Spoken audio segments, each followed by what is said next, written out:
Hey everyone, welcome back to the Wimpy Studio.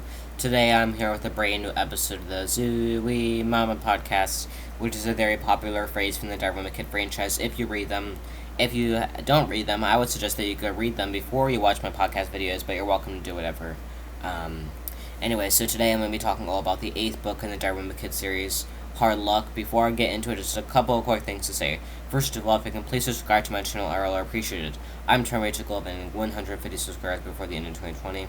I think this goal is possible if you please all go ahead and subscribe down below. I want to clarify that I'm not doing my channel just to get popular. I'm doing it because I'm doing it for something I enjoy. I feel like it's good for all YouTubers to clarify that from time to time, because you really don't want to be a YouTuber who just wants subscribers. Again, liking the video really helps. Commenting really helps. Commenting is very important because it shows that you're engaging with my videos. Turning on post notifications is always helpful. Anyways, let's go ahead and get into Hard Luck. So, 8th book of the 8th book right here. I got so funny story. I got the first book first, and then I got this book second, not really knowing that they were in order. So this was the second Darwin Kid book I read, which is, you guys are probably thinking, like, why would you do that? Why would you would probably read this 8th. You would probably read this as the 8th book. It is the 8th book. I just happened to read it second, probably because we were in the bookstore, and I'm like, oh, Diary of a Wimpy Kid book. Let's get it. So we got it, and I read it, and the good news about these books is that there's really no, like, they kind of have their own separate topic. So I'm just going to read the back of it. Here we go. Greg Heffley's on a losing streak. His best friend Raleigh Jefferson has ditched him, and finding new friends in middle school is proving to be a tough task. To change his fortunes, Greg decides to take a leap of faith and turn his decisions over to chance.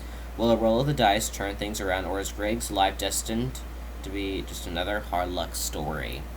Okay, so you want to know what I think of this book overall? I think it's a little bit boring. What I mean by this is that I'm just not... Maybe it's because him and Raleigh aren't friends, and that's why. But I feel like where him and Raleigh don't share any scenes together seems to bring out the worst in Greg, and it kind of proves for these bland storylines. Like, I really didn't need to see, like, that whole thing with Fregley, because that felt a little bit like filler to me. Like, I really didn't need to see, like, him wasting his time on Fregley, because he wasn't being nice at all.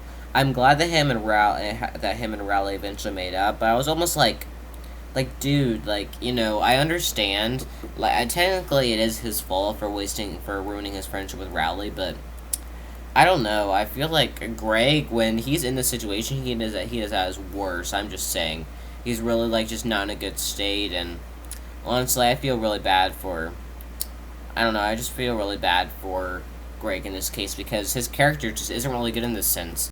The Magic 8 Ball thing is cool, and reading this is what got me the Magic 8 Ball to use, which I think the Magic 8 Ball is very cool. I would really suggest that you go out and get it, because it's an awesome tool. One thing I did like here is that we got to see more of Greg's family. I think that was always cool to see family gatherings, because after this book, there's really no family gatherings in sight. The next book's about the Heffley family, but this is the last, that thing. We get to see Greg have a relationship with his aunts, to show, like, the different aunt dynamics, and we get to see school.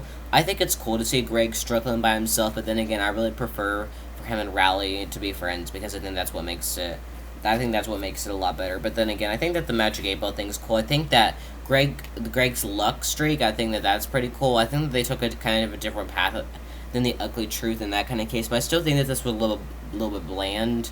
I don't know. I think that I like it better than the Third Wheel, which is the last book. But again, this felt kind of like a filler at different times. And I think that when Greg's in the situation where he's trying to make friends, it kind of makes to a little bit of a boring plotline. No, by no means the worst book. It just wasn't really my favorite. So anyways, that's what I think of Hard Luck. Comment down below your feelings on Hard Luck. Next week, I'm talking about my theories on the new Darwin Kid book, The Deep End. Anyways, thanks everyone for watching. Stay tuned for more videos to come, and bye.